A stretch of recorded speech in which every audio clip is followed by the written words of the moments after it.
믿음에서 고백으로라는 제목으로 하나님의 말씀 나누도록 하겠습니다.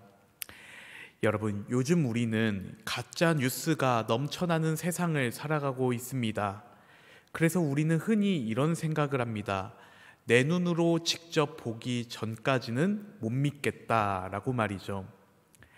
그뿐만일까요? 우리가 인터넷에서 물건을 살 때를 한번 생각해 보시길 바랍니다. 요즘에는요, 하도 과장된 광고들이 많이 있기 때문에 우리는 그 물건을 이전에 구입했었던 사람들의 그런 후기나 리뷰를 꼼꼼히 살펴보기도 합니다. 어떻게 보면 오늘날 우리는 살아갈 때에 수많은 의심을 하면서 살아갈 때가 많이 있습니다. 그런데 여러분, 어쩌면 오늘 우리가 살펴본 이 도마라는 제자의 모습이 이런 모습이지 않을까요? 우리는 흔히 도마를 의심 많은 제자라고 생각을 합니다.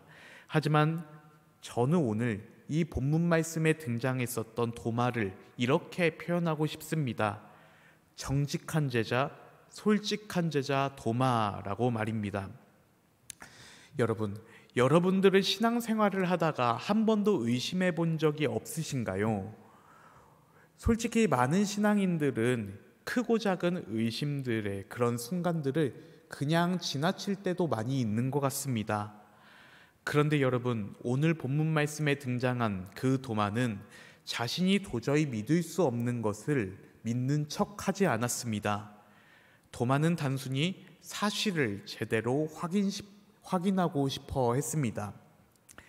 특별히 오늘 우리가 읽었었던 이 본문 말씀은요, 예수님께서 십자가에 죽으신 그 이후에 가장 절망적이고 혼란스러웠었던 그 순간을 배경으로 삼고 있습니다.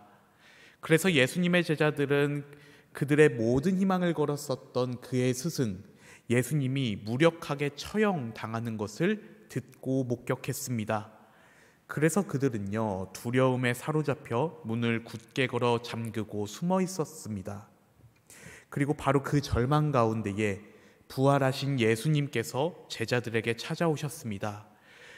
그런데 여러분, 오늘 우리가 읽은 말씀 24절에는 이렇게 기록이 되어져 있습니다.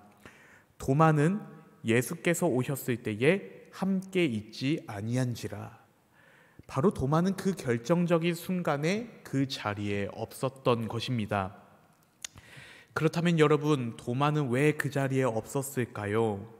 성경은 이에 대해서 분명하게 말해주고 있지는 않습니다. 그래서 어떤 학자들은요, 어쩌면 도마가 큰 슬픔에 빠져서 이제 홀로 있었을 것이다 라고 말하기도 하는데요. 그런데 이유가 무엇이든 도마의 부재는 도마 자신을 영적으로 고립시켰습니다. 여러분, 다른 제자들이 부활의 주님을 만나 기쁨을 회복했을 때 도마는 여전히 십자가의 절망 속에서 홀로 머물러 있었습니다. 나중에 제자들이 흥분하면서 우리가 주를 보았노라 라고 외쳤을 때 도마는 그들의 증언을 받아들일 수 없었습니다.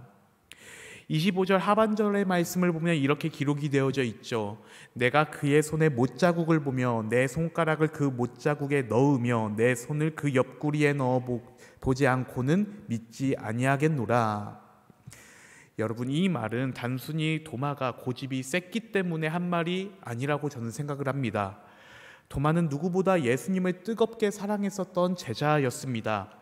그래서 요한복음 11장에서는요, 도마는 우리도 주와 함께 죽으러 가자라고 말할 정도로 열정적이었습니다.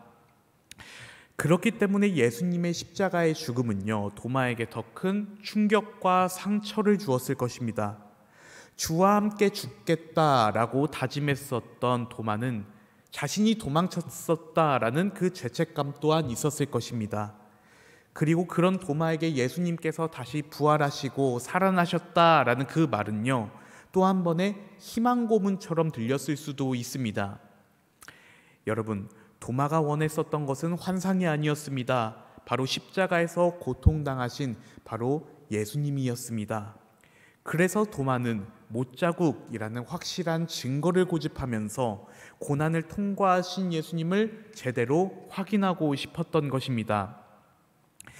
그리고 시간이 지나서 일주일이 흘렀습니다. 특별히 오늘 말씀 26절을 보게 되면 아주 중요한 구절이 있습니다. 바로 도마도 함께 있고 라는 구절인데요.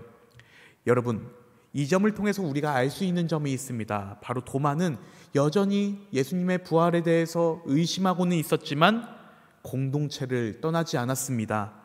도마는 자신의 의심을 해결하기 위해 여전히 그 공동체의 자리에 머물러 있었습니다.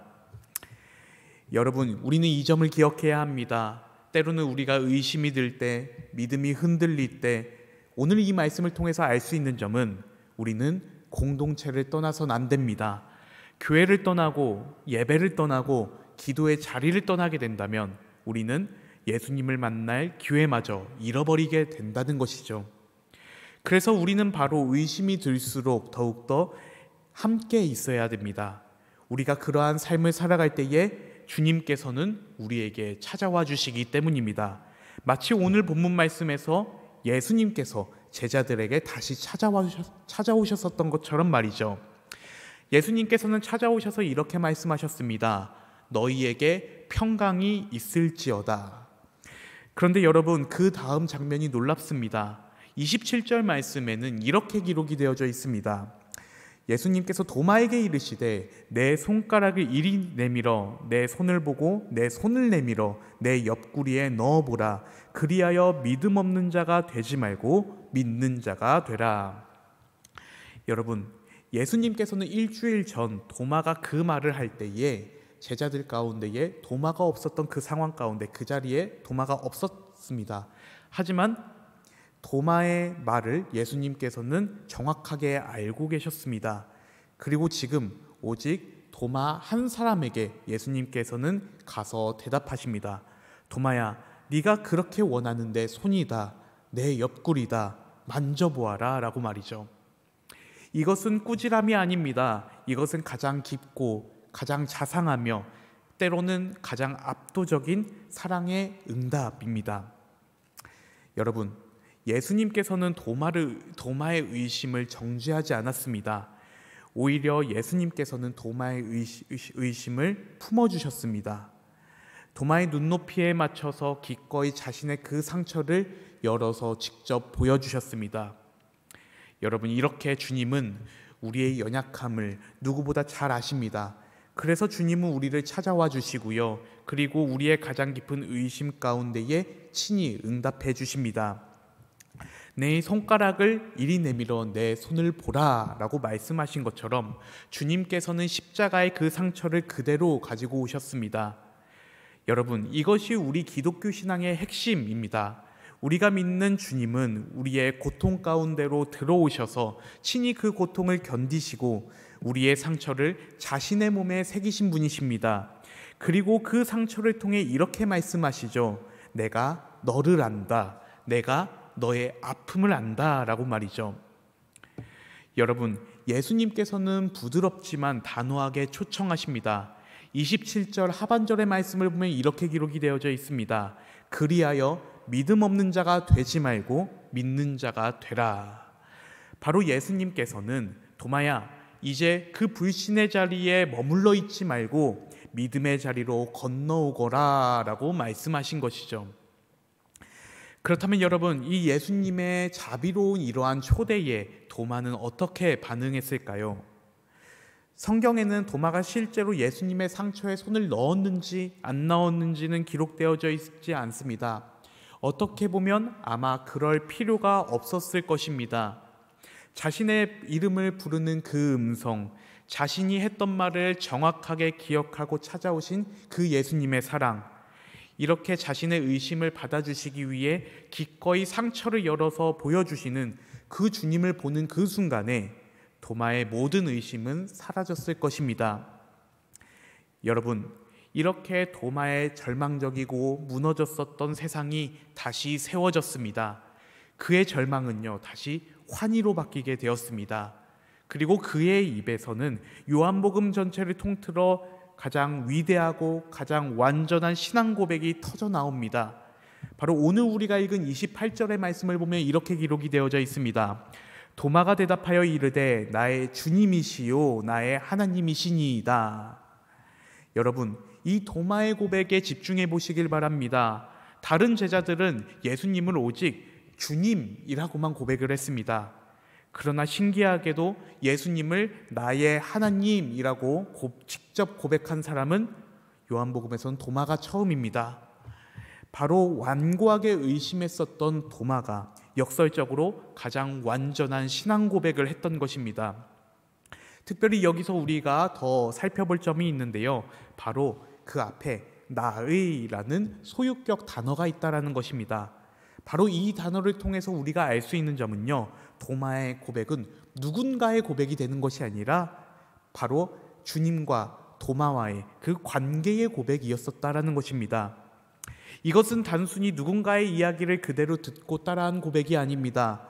바로 다른 제자들이 전해준 그들의 주님이 아니라 도마에게 있어서 예수님께서는 이제 나의 주님, 나의 하나님이 되셨습니다. 여러분, 이렇게 도마의 의심은 믿음의 증거가 아니라, 얕은 믿음의 증거가 아니라 가장 깊은 확신에 이르기 위한 역할을 수행했습니다. 이렇게 도마의 믿음은 누군가에게 들은 그 믿음이 아니라 직접 본 믿음이요, 직접 만진 믿음이 되었습니다. 바로 도마의 상처와 의심을 뚫고 찾아오신 나의 주님, 나의 하나님이 되신 것입니다. 여러분, 이것이 신앙의 본질이라고 저는 생각합니다. 그렇다면 여러분, 우리의 신앙을 한번 점검해 보자면 여러분께서는 예수님을 나의 주님, 나의 하나님으로 고백할 수 있으십니까? 그냥 성경 속에 나타나고 그냥 다른 사람들에게 전해 들어온 예수님이 아니라 날마다 나와 동행하시고 나와 함께 하시는 나의 주님, 나의 하나님으로 우리 주님을 모시고 계신가요? 여러분, 때로는 우리는 도마와 같은 정직한 질문에 씨름해야 합니다. 그리고 마침내 부활하신 주님을 인격적으로 만나 이렇게 고백해야 하는 것이죠. 당신은 나의 주님이십니다. 당신은 나의 하나님이십니다. 라고 고백하는 자리에까지 우리는 나아가야 합니다. 사랑하는 성도 여러분, 이렇게 의심 많은 도마의 이야기는 결국 의심으로 끝나지 않고 가장 위대한 신앙 고백이 되었습니다. 그리고 이러한 도마의 이야기는요, 주님께서 우리의 정직한 의심을 얼마나 진지하게 대하시고 우리를 그 의심의 자리에서 확신의 자리로 얼마나 자비롭게 인도하시는지를 보여주고 계십니다. 여러분, 혹시 지금 이 자리에 각자의 처속 가운데에 도마와 같이 깊은 의심과 절망 속에 계신 분이 계신가요? 하나님, 정말 계시다면 왜 내 삶은 이 모양입니까? 주님께서 부활하시고 복음을 우리에게 선사해 주셨는데 왜 내 현실은 조금도 나아지지 않습니까? 만일 그런 분들이 계시다면 비록 이러한 질문들이 때로는 믿음이 연약해 보이고 부끄러워 보일지라도 우리가 그 정직한 질문을 가지고 주님 앞으로 나아오기를 소망합니다. 그리고 도마처럼 믿음의 공동체를 떠나지 않고 예배의 자리, 기도의 자리, 찬양의 자리를 떠나지 마시길 소망합니다. 여러분, 이러한 모습을 통해서 주님께서는 반드시 우리들에게 찾아오실 것입니다. 그리고 주님께서는 친히 우리들의 이름을 부르시면서 우리의 아픔과 의심을 껴안아 주실 것입니다. 그렇게 우리를 위해 십자가에서 입으신 그 상처를 우리에게 보여주시면서 주님의 변함없는 사랑을 확인시켜 주실 것입니다. 그리고 그때 우리의 입에서도 도마와 같은 위대한 고백이 터져나오게 될 것입니다. 그렇게 오늘 이 말씀 마음 가운데 깊이 새기시면서 이제는 우리의 의심이 변하여 가장 위대한 고백을 삶으로 나타내면서 살아갈 수 있는 우리 한성의 모든 가족들이 되시길 주님의 이름으로 축원합니다. 하나님 아버지, 감사합니다. 하나님, 우리 모두는 때로 도마와도 같습니다. 이 세상을 살아갈 때에 때로는 우리가 주님을 향해 수많은 의심을 하고 주님의 말씀에 순종하지 못하고 신실하게 고백하지 못할 때도 많이 있습니다. 하지만 주님, 이러한 의심의 신앙에도 응답하시고 함께 하시는 주님만을 바라봅니다. 때로는 우리의 믿음이 연약하지만 우리와 함께 하시는 주님만을 신뢰하면서 우리의 삶이 신앙의 고백으로 넘치는 삶을 살아갈 수 있는 우리 한송의 모든 가족들이 되게 하여 주시옵소서. 모든 것에 감사드립니다. 주님 사랑합니다. 예수 그리스도의 이름으로 기도드립니다. 아멘.